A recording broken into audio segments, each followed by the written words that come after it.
Welcome to the Pinelander Podcast, the official podcast of Pineland, broadcasting to you from an undisclosed location deep inside Pineland, where we discuss faith, family, finances, firearms, freedom, food, and everything else in between, with those who believe in living free and living out the values that made this country free.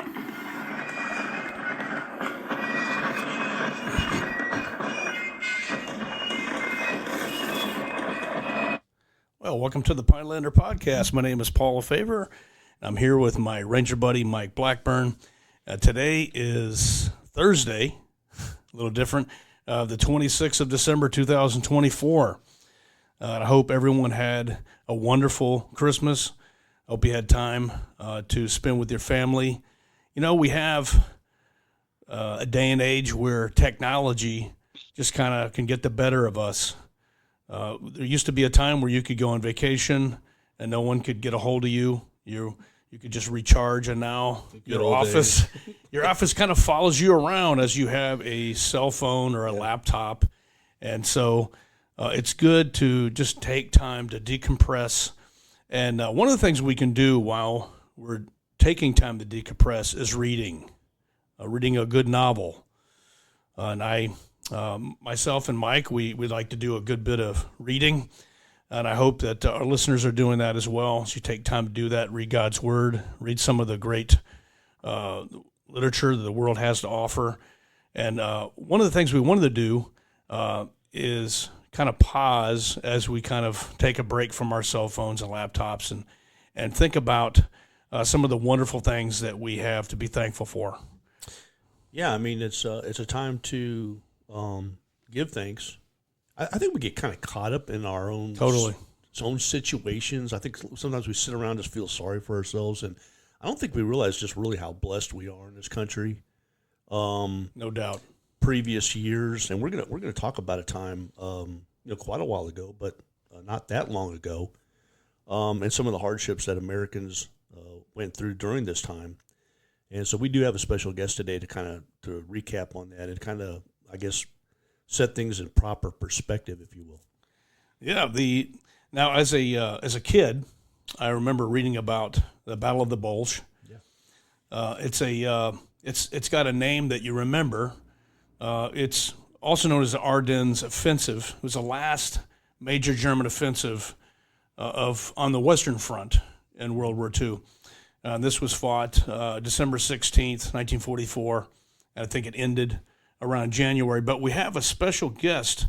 His name is Robert O'Connor. We're going to bring him in, and he's going to tell us about that. He's going to tell us about his novel. His novel is entitled Jeep Show, A Trooper at the Battle of the Bulge.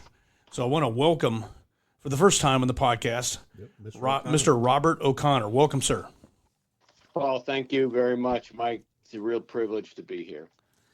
Yeah, we want to hear some of these stories because I remember, the entire time growing up, there was lots of World War II veterans around, and I always, as a young man, I always enjoyed when you could get them to talk, which wasn't very often, but sometimes you would get snippets of sort of the stories. And growing up, of course, the World War II movies were endless. I mean, there was just always like a World War. So the story was kind of romanticized, if you will, for me at least, as a young man growing up watching the movies, and then also having the veterans around and kind of putting those together.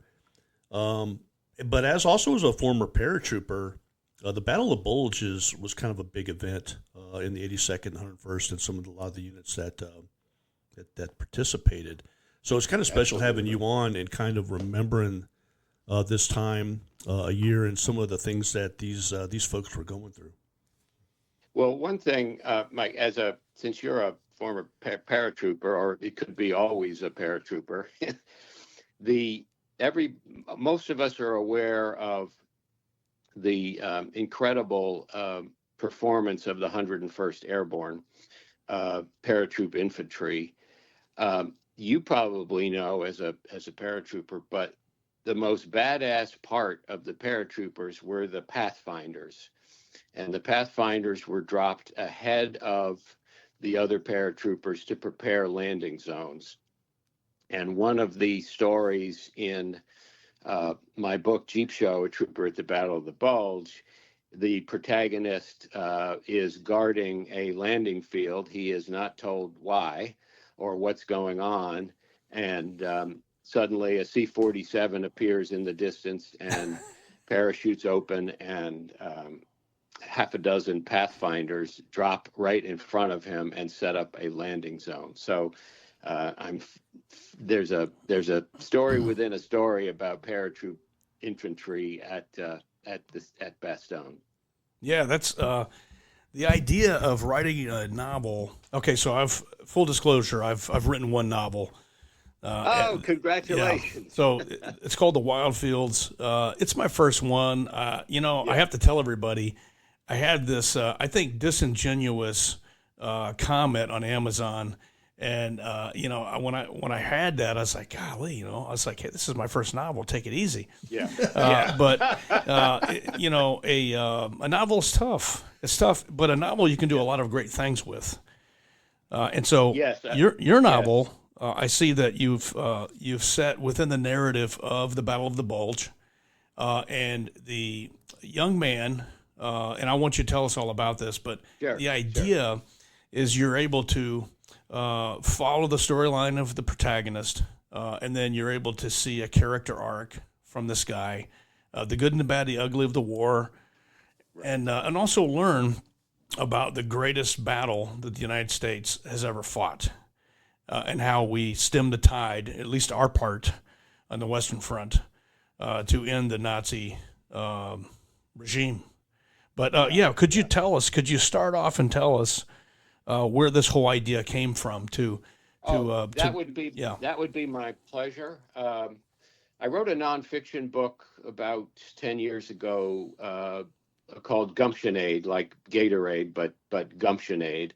And the fundamental reason I wrote it was to understand how we do the hard things. And it boils down to, as so often, to morale. We talk about, it's not the size of the dog in the fight, it's the size of the fight in the dog. Mm-hmm. And we know, and of course you gentlemen know from your service, how important morale is under very difficult circumstances. After I wrote that book, I was casting around for another nonfiction book to write, kind of in the same general area. And I learned about a real person named Jim Hetzer. And Jim Hetzer joined the Army at the age of 29 in 1944. And he was, because of he had some show business background. He was by no means successful in show business or a star, but he had some show business background. The Army assigned him to what I call in the book the Morale Corps. It was actually called Special Services after 1942. This man enlisted and was put in the Morale Corps. He was shipped to Europe as part of a large Army show called Hip Hooray, with Mickey Rooney and an orchestra of enlisted men and a cast and crew of enlisted men. When they got to Europe, that show was broken up by the Army, and these entertainment soldiers, MOS 442, were assigned to Jeep shows. And it was actually, Jeep shows were the idea of a famous Broadway director, Josh Logan, who was an officer in the Army at that point. And Josh Logan directed South Pacific and many other famous Broadway shows of the time. The concept of Jeep shows was to provide entertainment and thus boost morale of frontline combat troops. The USO, which did brilliant work during World War II and after, and the Red Cross could not get to just behind the front lines. So Jeep shows were created to get entertainment up to combat troops. And as you probably know, given the chain of logistics, a lot of good things never reached the front line. A lot of ammunition reached the front line, but not always the best clothing, certainly not always the best chow. And so this was a way for frontline troops to get a good show. And one of the points I make in the book is the show was important. Here's three, enlisted entertainment GIs, and one of them will be playing an accordion, and they'll tell jokes, and they'll do skits, and they'll dance a little, and they'll pull a soldier out of the audience because his buddies have, said he's got some kind of a talent. Maybe he does impressions or something. So they'll do a show, but it wasn't just the show. It was the being present. It was the idea that, here these GIs, these riflemen are on the front line under hourly, daily threat of injury and death. Like all frontline soldiers, it's very uncomfortable. It happens to be cold and wet in mid-December in the Ardennes, and yet these entertainment soldiers have found their way out there and done a show and just been present for them. And I think that's one of the things I learned. It is being present for your fellows going through hard times. It's being present that really means the most. So I found out about this real person who did this job in the war.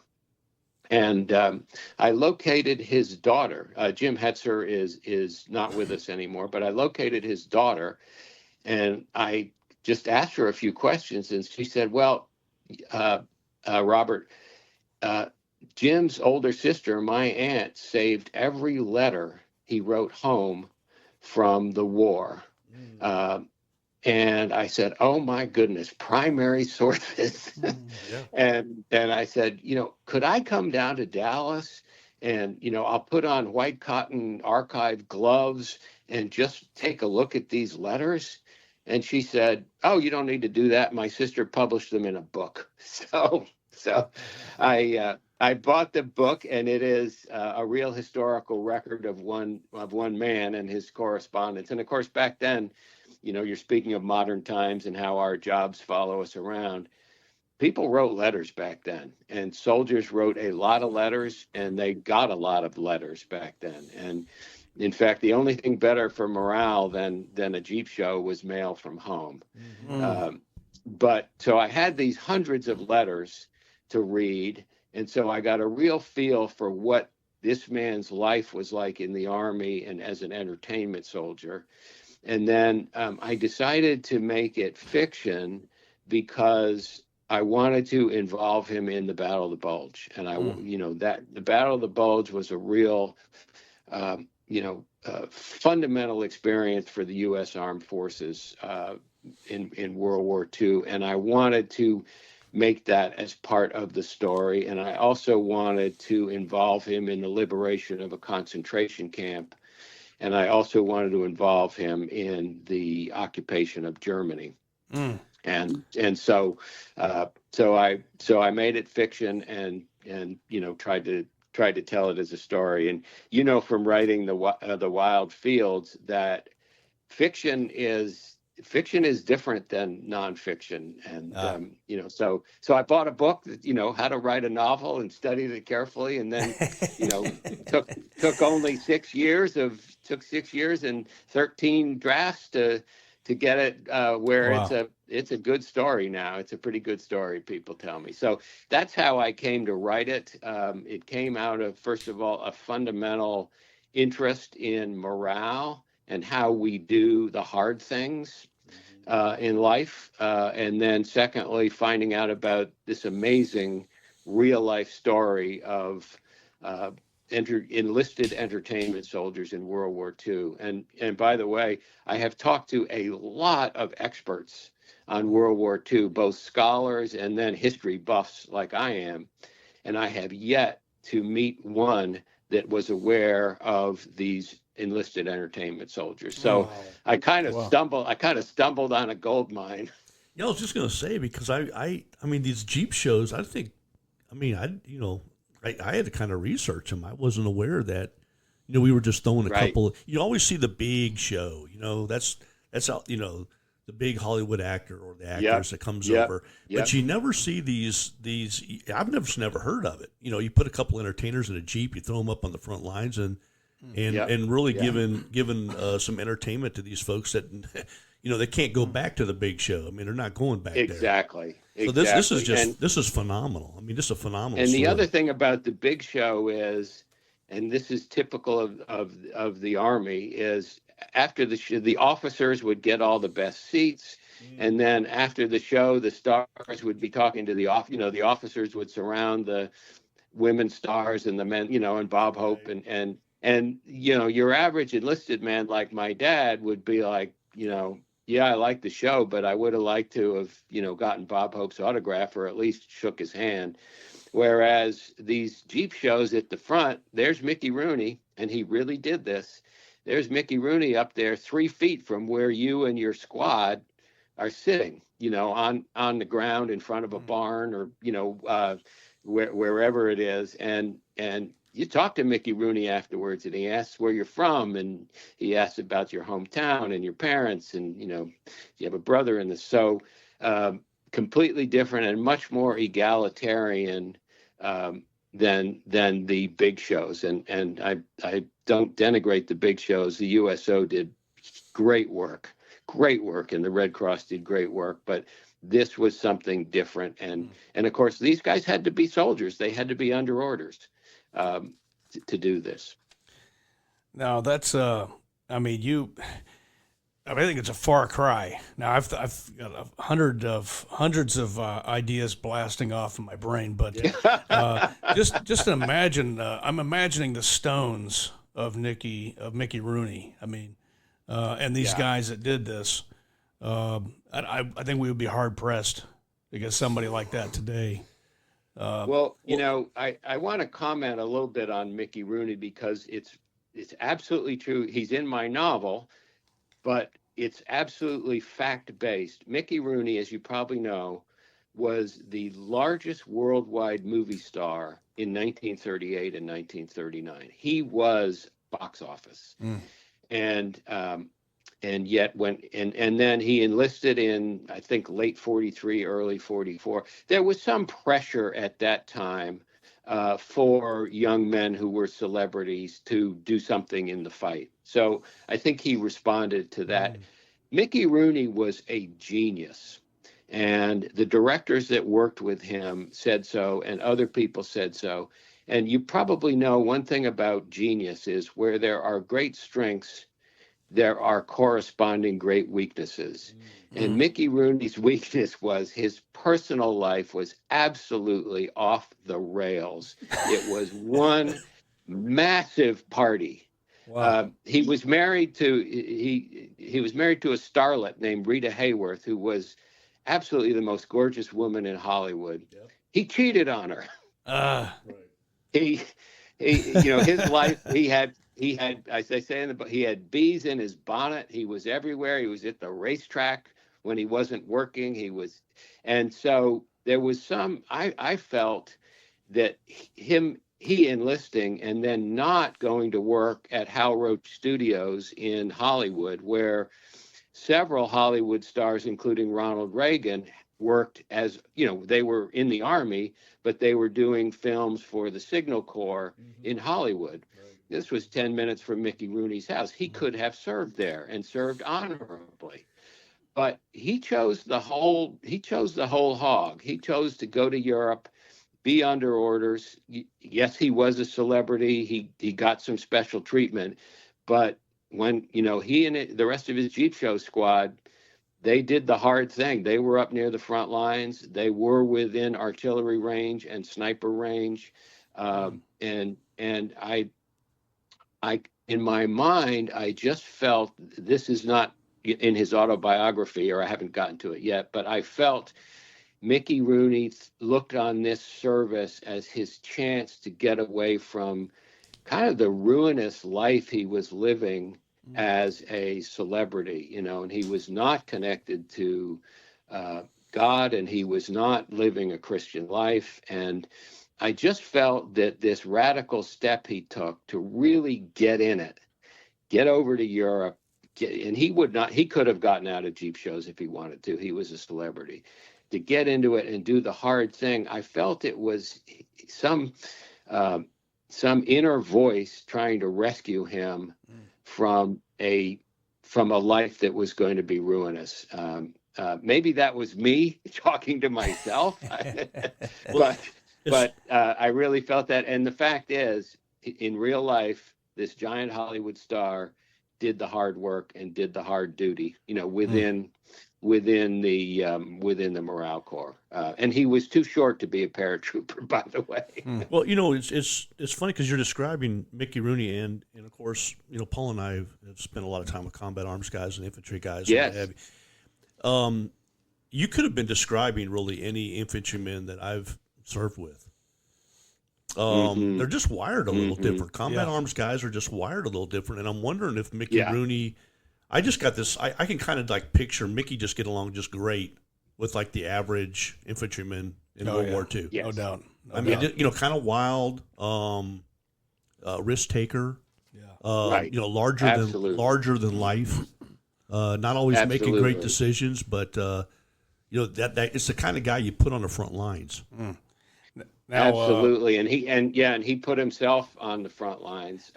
And he did not mind telling jokes about himself. He used to say he had to leave Hollywood because he was too short to be a leading man and too tall to be a producer. Hey,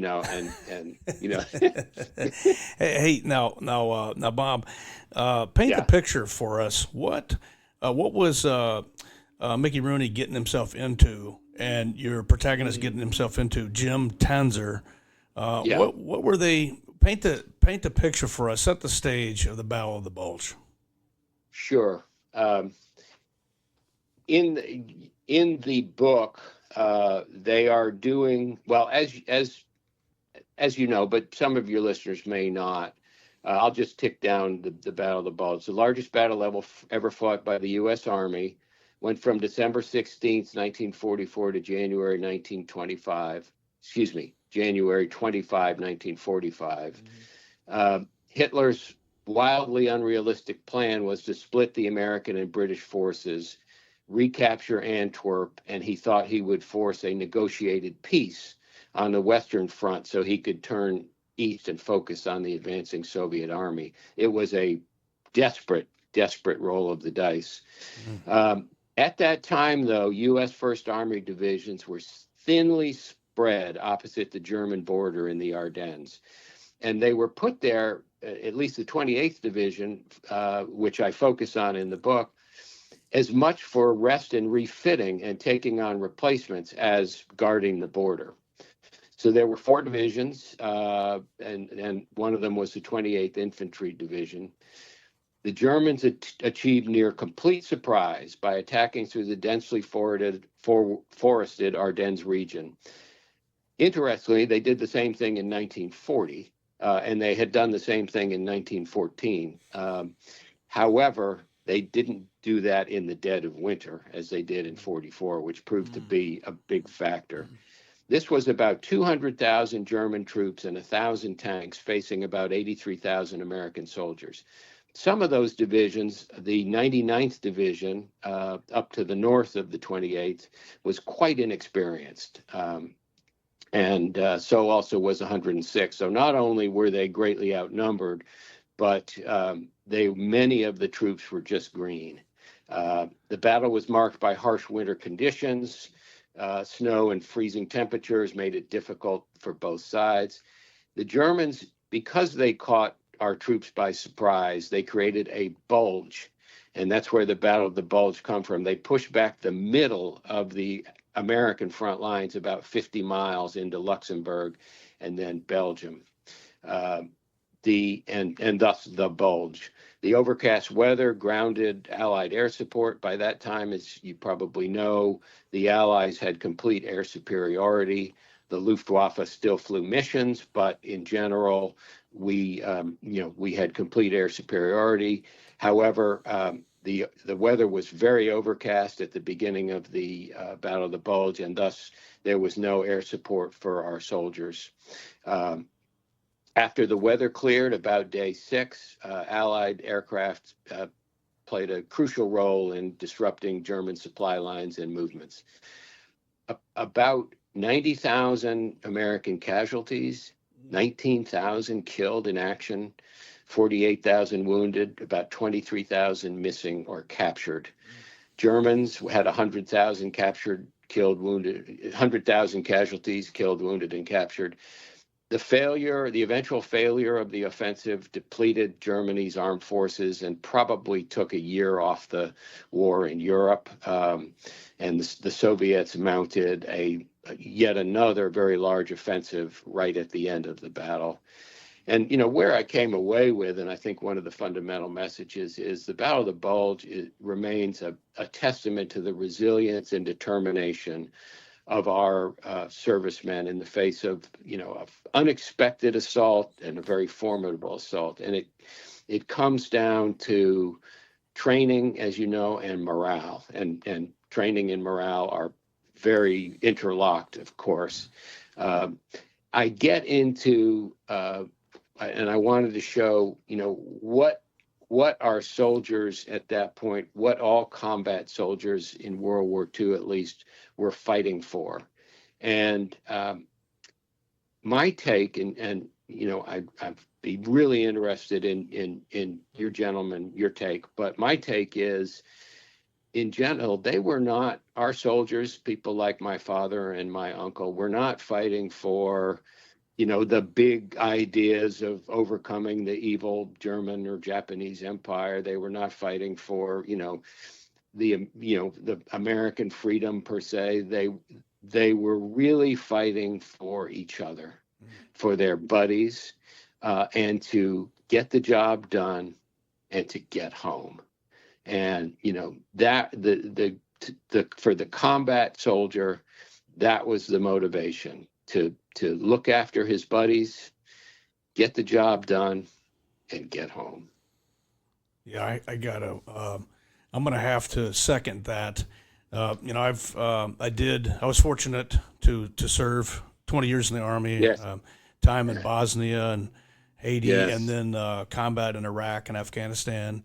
And absolutely. When you're doing it, you're not thinking about so much the ideals of, Right.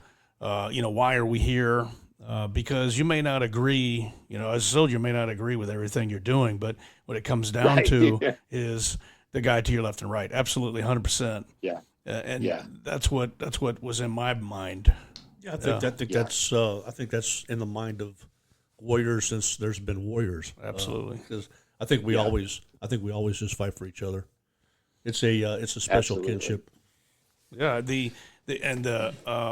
you need that kinship. I can't imagine, and I know you go to this in your book, is just the near insurmountable odds of facing, and it's something like 3 German armies Right. versus like 2 Army Corps, just something like that. I mean, just near yeah, twice as much, or maybe even 3 times as much, being just outgunned in a sense.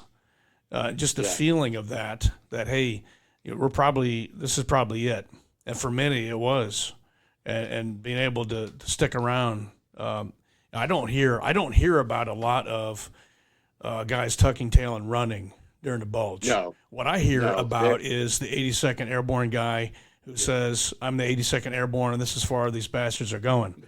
That's what you remember. You remember those just hard as woodpecker lips guys that were like, "We're in this foxhole, and that's it. So whoever comes out in front of us is going down." Yeah, definitely. And in fact, it was the resistance of, you're talking airborne, you're talking elite, and certainly when you talk special forces, as you gentlemen do, or Green Beret, you're talking elite. Another thing I took away though was the resistance and discipline and morale, just showed by your general, your Main Joe, your infantrymen in the 28th Division, they basically held up the German attack for 3 days, which allowed for Bastogne to be fortified, allowed for Patton to turn his army around and head north. These were individual units that held out for several days, and then many of them were captured, and many of them pulled back in good order, and did the process over again. One of the scenes is very instructive in the novel, and it's again based on an actual fight. But early on, the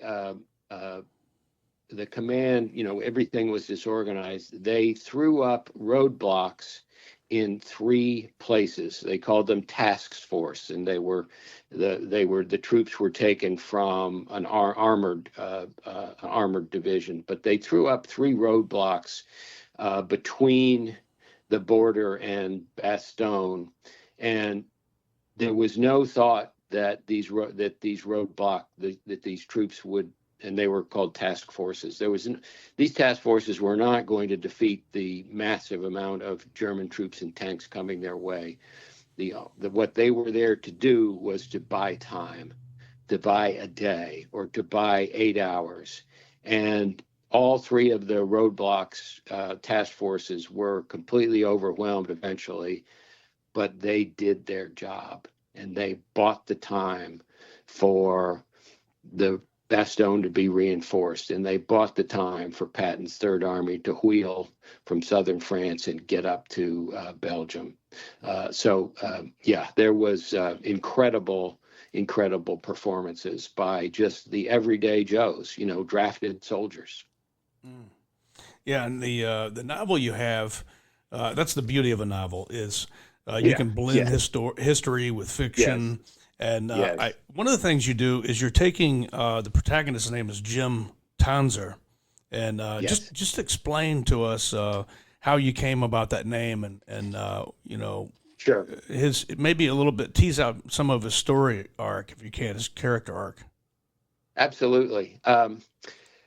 Jim Tanzer, the protagonist in Jeep Show, is based on a real person. His name was Jim Hetzer, who served as a entertainment soldier, MOS 442, in World War II, and actually served with Mickey Rooney in Mickey Rooney's Jeep Show squad.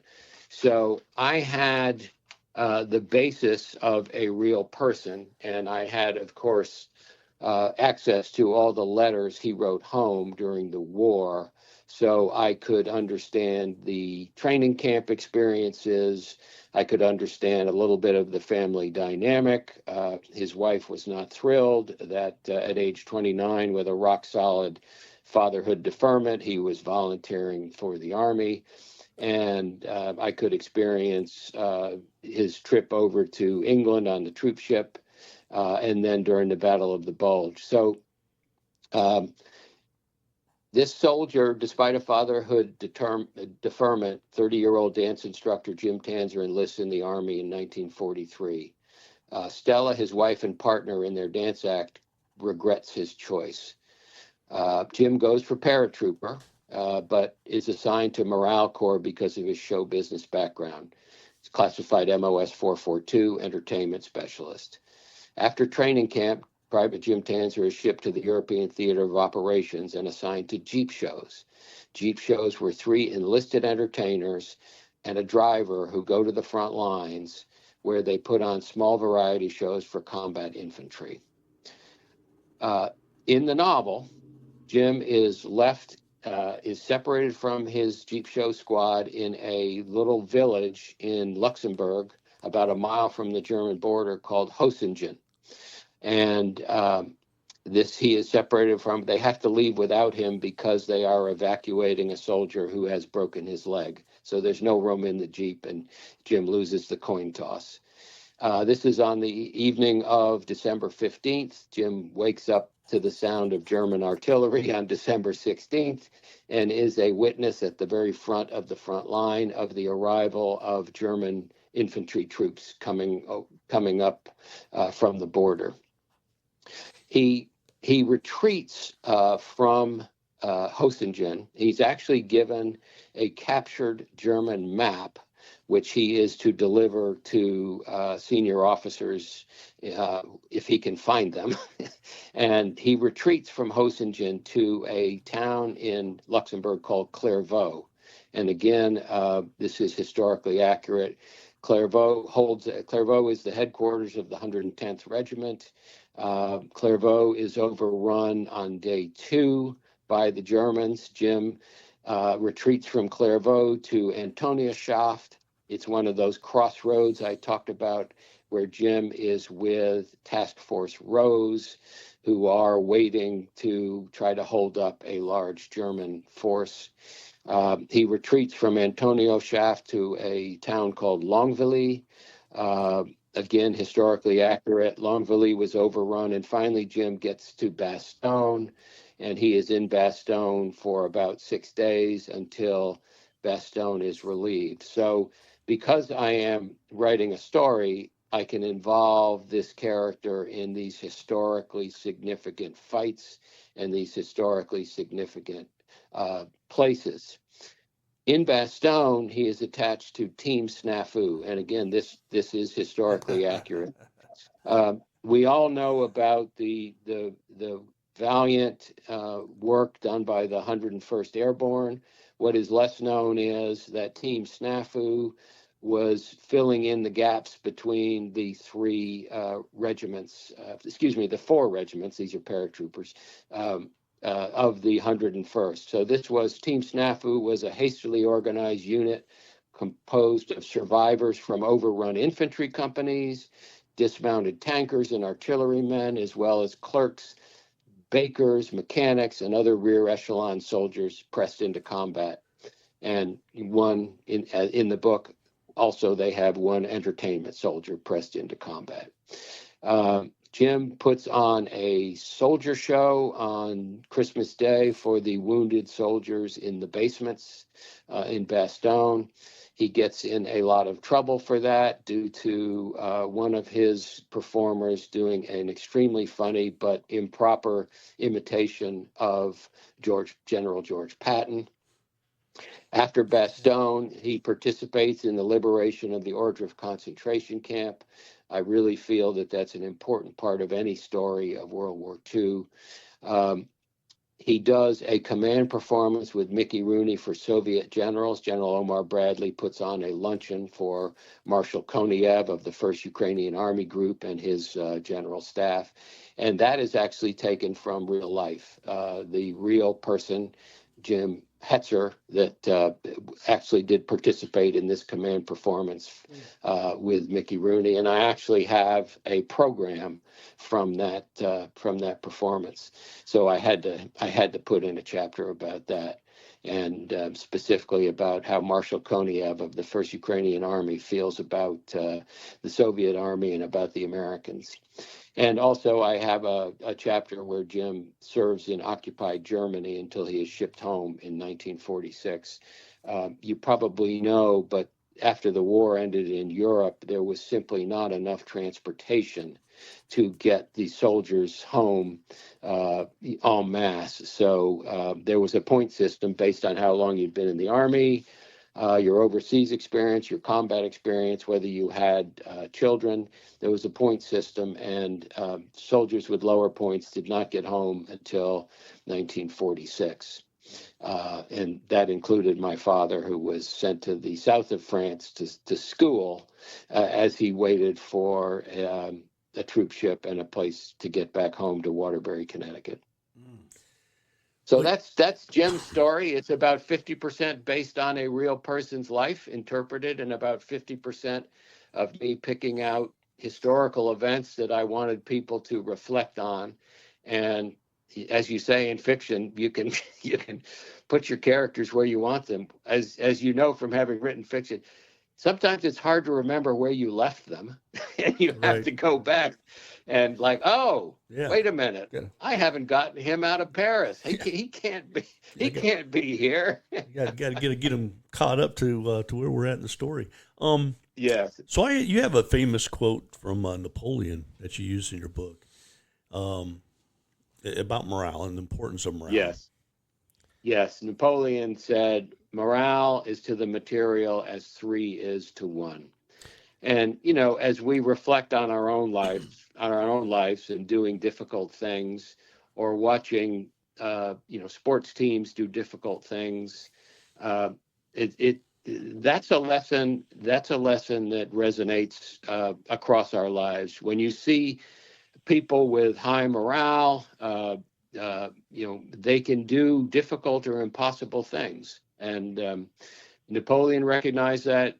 The architect of our World War II victory, General George Marshall, emphasized that. And that was the reason why there was a morale corps, what I call the morale corps, what was in World War II called special services. And the Jeep shows were just one aspect. They were the aspect for frontline combat soldiers, but the Morale Corps also published or bought what are called Army Service Edition books. There were millions of specially published books sized to fit in the pocket of an M1 field jacket that were shipped over to the soldiers in the Pacific and also in Europe.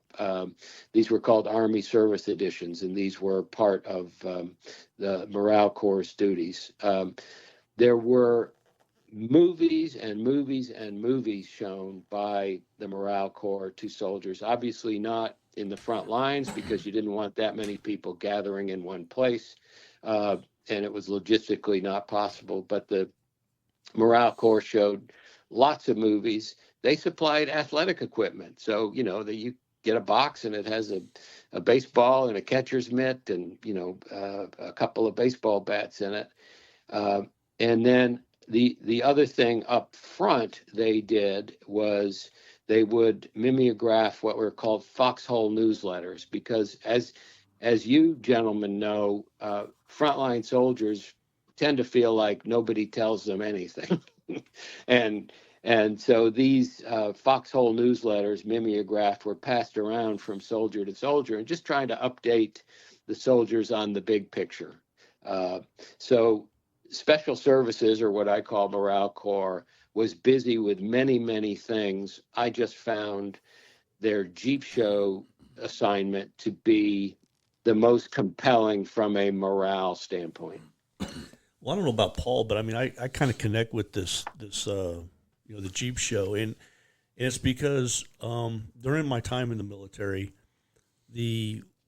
one of the most valuable people or person on any small team or any small unit was the entertainer. The guy on the team that told great jokes. Yep. Or the guy that he was just kind of like the morale guy, if you will.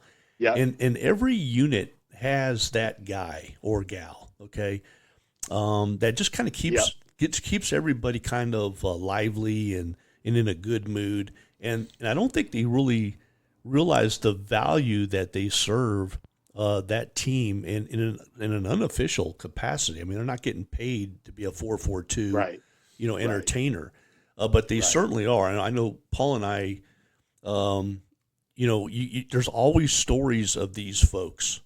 In 20 years of service, I can tell you all kinds of stories about this, the funny guy that I served with, and what he did. And but I love the Jeep show book and the idea of it, because I think it really pays tribute to the value that these individuals do for the rest of us that are out there doing an otherwise Absolutely. sort of, uncomfortable thing, out there. And along that, one of my philosophies about morale, and I've thought about it for many, many years, and is part of it is, even under the most trying circumstances, you've got to be able to laugh at the absurdity of the Army, or the absurdity of the weather, or the absurdity of life. And as you're talking about, the guys on the small team that can point out these absurdities and laugh at them, or the professional soldiers, the entertainment soldiers that were all about the absurdities. That's an important part of standing up to the hard the hard parts of life is being able to laugh at the absurd parts. And as we all know, life has plenty of absurd things. Yeah, and I'm just, and you're talking about the Battle of the Bulge. You're talking about, the desperate situation these folks were in. I always wonder because, Yeah. I personally, I hate cold weather. Right. Thank God for Gore-Tex and, all the cool, technology that we have today that soldiers have that these guys in World War II certainly did not have.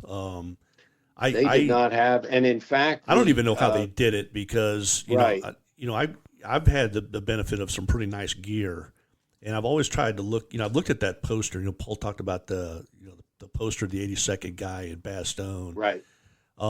He's out there with a wool blanket, right. Leather boots. I'm looking at this dude, and I got no idea how he's even getting through 24 hours, much less the entire battle. So yeah.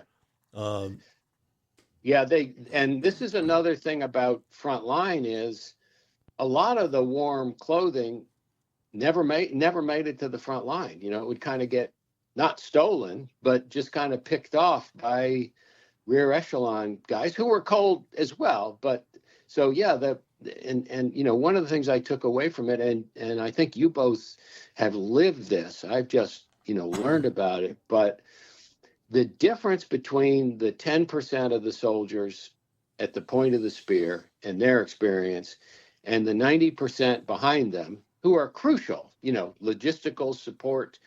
But the difference in the experience is night and day. And certainly in the Battle of the Bulge, the frontline soldiers, 101st Airborne, Team Snafu reinforcing them, had to put up with discomfort from the cold and the wet that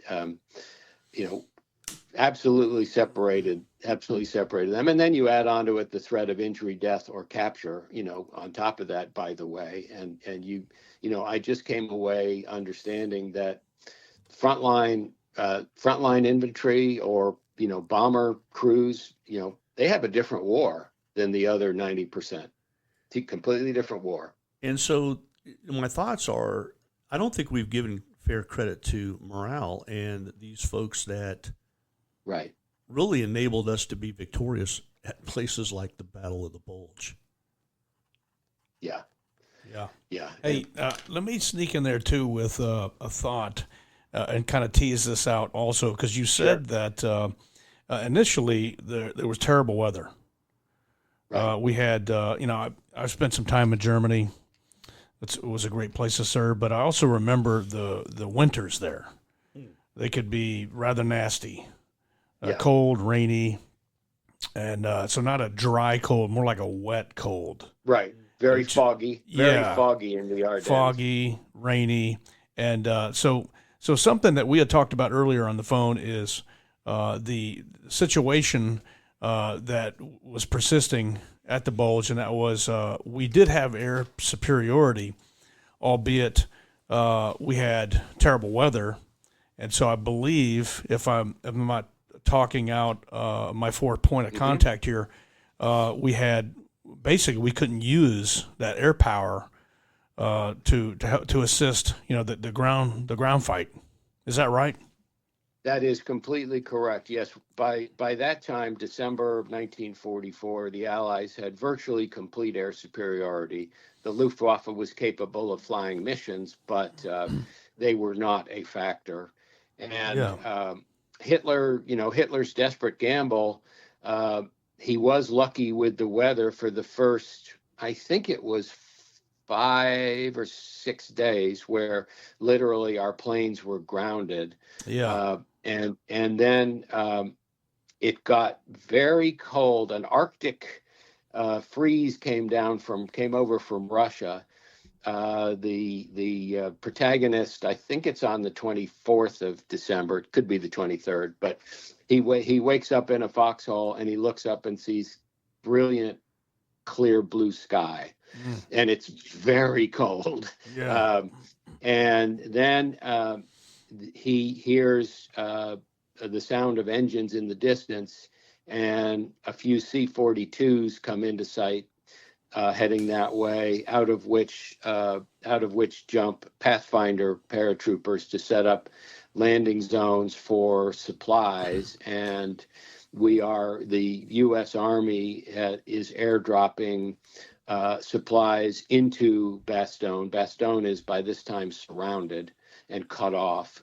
So they are airdropping supplies into Bastogne, the most important of which are artillery rounds. One thing that is not well known about why we were able to hold out at Bastogne for so long, despite the overwhelming German advantage of men and tanks, was the famous General McAuliffe, who was the general left in Bastogne.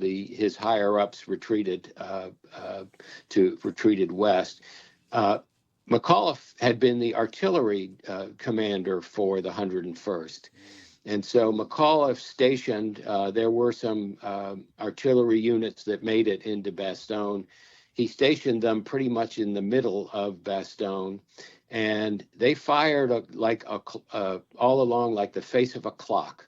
So, they could fire out from the middle to 6 o'clock, to 3 o'clock, to 9 o'clock. And it kept the Germans from building up enough men and armor to make a full-on penetrative attack, because they would come under, there would be observers, and they would come, if they gathered in large forces, they would come under artillery attack. And so the Germans were attacking constantly to try to get into Bastogne, but they were never attacking with enough force, enough men and tanks to actually make the breakthrough. And of course, the fighting quality of the 101st Airborne contributed a great deal to that. So, and by the time the weather cleared, the artillery batteries were down to 10 shells a day. Yeah, now there's the point I was wanting to get at, and thank you for that background too, that you as you sketched out up to the point of the Bastogne relief.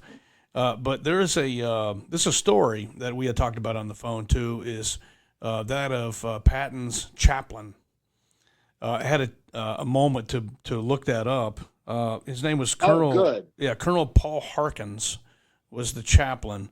And there's a famous scene in a movie about Patton, which I happen to like. It was a longer movie, but I don't think I think if you don't like that, you need to check yourself. But in the film, he basically says, "Look, Padre, come up with a prayer, talk to the old man upstairs. We need some grace." And so a part of that prayer that Chaplain Colonel Paul Harkins, a part of the prayer says, he says, "Grant us fair weather for battle, so that we may advance to victory and crush the oppression and wickedness of our enemies and establish your justice," which was a great prayer. And from my understanding, and I believe God answers prayer.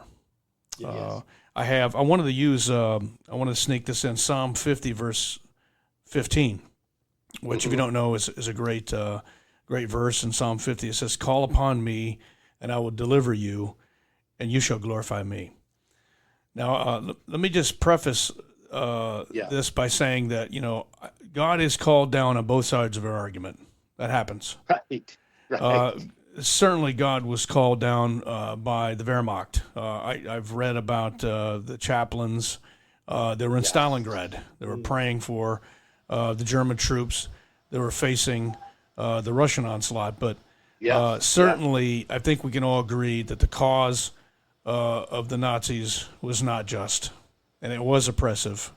And I would add it was ideologically demonic. And so evil incarnate, absolutely. And as you mentioned in your book, there's the protagonist comes across, a concentration camp as a great symbol of that, a physical symbol of it. But the idea, I think, is I believe God did answer that prayer.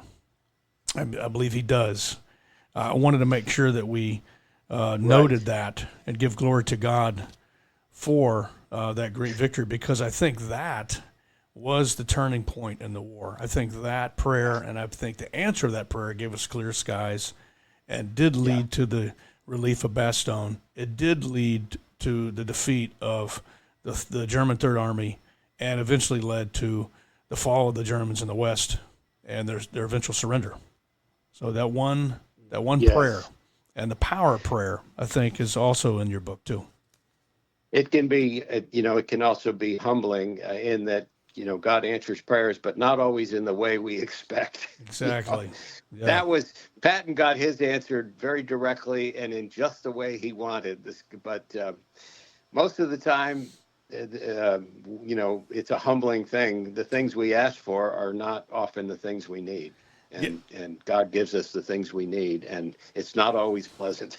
Well said.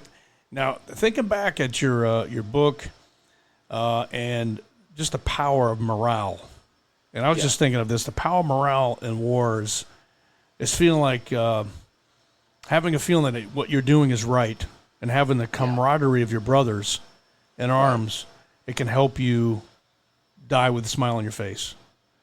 Yeah. That's basically what morale has done for me. I think you tease that out in your book.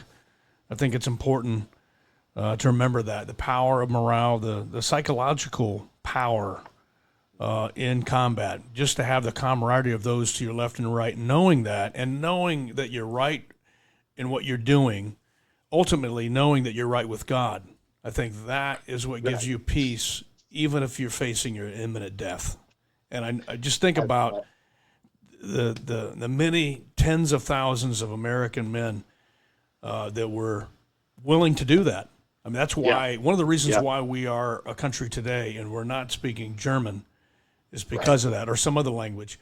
It's because of that. That long, as MacArthur said, that long gray line. And I would say, he was, of course, meaning West Point, but just a long line of veteran warriors that have risked and sacrificed their today for our tomorrow. And so I'm thankful for that. I'm thankful for the courage and faith of the American fighting man, and why we're here today and why I can celebrate Christmas with my family. It's awesome. Absolutely. And then we look upon that example, the example that you two set, and certainly the example that is shown in the book. And it sheds an important light on our small problems we have in daily life that, we may seem to be big, but they are really first world small problems. And it's really important to get that perspective, on it. I do also want to tell you a little personal story of how I got interested in the topic of morale. As I said, my dad served overseas in World War II. He was training to be a pilot, but his nearsightedness caught up with him, and they dropped him from the pilot program, which might be why I'm here to write books, is because he wasn't a pilot. But I came across, after he died, looking, going through some of his things. He had a poster, a small, like 12-inch by 12-inch poster, and it had this quote on it. The quote was from a man named Thomas Huxley, who was a famous 19th century British scientist and the father of Aldous Huxley, who was a famous writer. But the quote is, "The most valuable result of all education is the ability to make yourself do the thing you have to do when it ought to be done, whether you like it or not." And that quote has stayed with me on a daily basis ever since, is how we do the hard things. And what can be harder than frontline combat, I don't know. But how we do the hard things, and what I came away from it is, it's morale. It is morale, and morale comes from sacrifice for others. And in our own, in our peacetime lives, sacrifice for our families, our spouse, our children, our friends. But in war and in combat, as you know, morale often comes from sacrifice for our buddies. Amen. Fantastic. For our listeners, the book's entitled Jeep Show, A Trooper at the Battle of the Bulge by Robert O'Connor. Fantastic read that blends history, fiction, shows us the power of morale, the power of the American fighting man, and the sacrifices that were made to keep us free and to liberate Europe from oppression and wickedness. Fantastic work, sir. Yes. I think one thing I'm left with as we're mindful of Christmas and the wonderful gift of God, His own Son, Right. Jesus Christ. I just want to make sure that we're giving glory to God for that, and that we maybe end on that note that without God's greatest gift to mankind, we would be forever dead, defiled, and damned, and we will forever be slaves of Satan. And so I thank you for your faith, sir. I thank you for this work. Listeners, go out and get that book. It would be a world of good to yourself. And so I want to thank everyone for this year and Blacksmith Publishing, for everyone that's out there and serving. God be with you. God speed to you, protect you, bring you back home, protect your family while you're out serving. And it's to our good and the good of America that you're out there doing that. That job that's not always thanked, but we thank you for that service. Yeah. Amen. Amen to that. Amen to that. We cannot do enough for our veterans. We cannot do enough. Yes, sir. Well, thank you, sir. Thank you, Robert O'Connor. My pleasure. Godspeed to you, and a hearty Merry Christmas And a Happy New Year. And a Happy New Year. Thank you. It was a real privilege. God bless. We hope you enjoyed today's episode of the Pinelander Podcast. If you enjoy our unique content, please consider supporting our sponsors. Soft News provides special operations news from around the world. It's where Paul and I go to keep abreast of what's going on within the SOF community. Check them out at soft.news. American Partisan. It's the vanguard movement of Western civilization. Be sure to check them out at americanpartisan.org. And, of course, Blacksmith Publishing. We've been serving the warrior class since 2013. They have great titles written for warriors, by warriors.